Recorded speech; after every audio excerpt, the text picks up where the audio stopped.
durant une période, s'absenter des radios, des plateaux de télé, etc., pour qu'il n'y ait pas un plus par rapport à d'autres hommes politiques.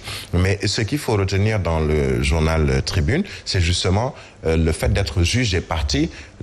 Le quotidien ne fait en fait que relater le passé, revenir un peu avec quelques exemples dans le passé, où un seul ministre ou ancien ministre de la Justice a eu à diriger, à postuler pour une mairie. Il s'agit de Feu Jacques Baudin, qui a été maire à Diourbel, mais qui était également ministre de la Justice. Mais depuis, Darboussier, c'est un peu le rappel historique que fait le quotidien Tribune pour dire que on ne peut pas, ou en tout cas sur le plan éthique et sur le plan déontologique, plusieurs ministres de la Justice ont préféré ne pas s'avancer dans le terrain politique, notamment pour des élections, puisque, quoi qu'on puisse dire, le ministre de la Justice, c'est le chef du parquet.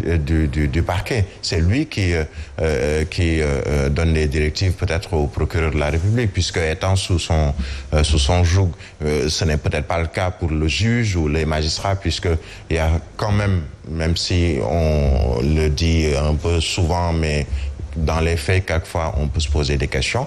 Il y a ce qu'on appelle l'indépendance de la justice. Maintenant, pour toutes les autres professions, je suis très d'accord que un journaliste puisse faire de la politique et peut-être mettre entre parenthèses durant cette période-là sa profession.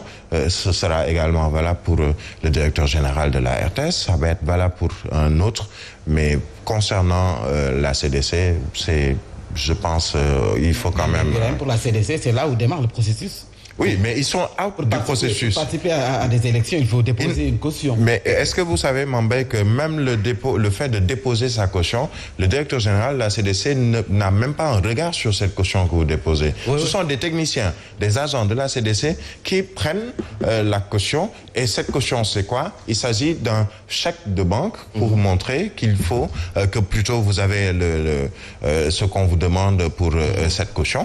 Mais le directeur de la CDC n'a absolument aucun regard sur ce qui se fait. En tant que celui qui dit mais souvent c'est lui qui signe. Hein. Très bien, je crois que nous allons y revenir.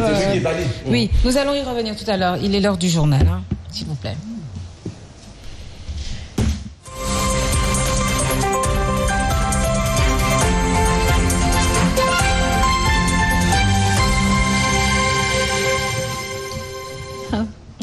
C'est l'heure du journal. Vous êtes sur Zik FM et Saint-TV. Un plaisir de vous retrouver. Rebonjour mon Bengaï. Bonjour à vous Yacine. Et nous accueillons encore une fois Papa Lessissé pour le Trafic News.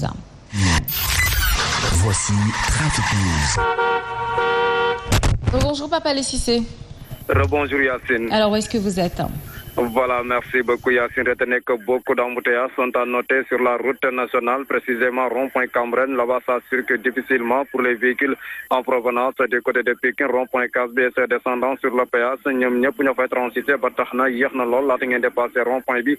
Donc, d'autres lenteurs à signaler cette fois-ci sur le péage, précisément sur l'axe ralliant Cambren vers la sortie du péage. Peuplé aussi, ça circule difficilement. Des longues files de véhicules qui peine à progresser sont à noter. C'est axé boblé. Nous aussi, nous progresser dans des hôtels. Rond-point quasi parcelle là-bas aussi, amène pas des lenteurs tout autour du rond-point, surtout nak ñi nga xamné ñoo génné sur les deux voies de Cambren peuple aussi nank ngeen progresser la ngeen am accès sur rond-point bëgg défé aussi gëna rond-point aussi mën ngeen fa jaxé pour ñi nga xamné ñoo bëgg dem du côté croisement 22 là c'est pas difficile mën ngeen fa jax daal di wé sen circulation Yacine Seck. C'était Trafic News.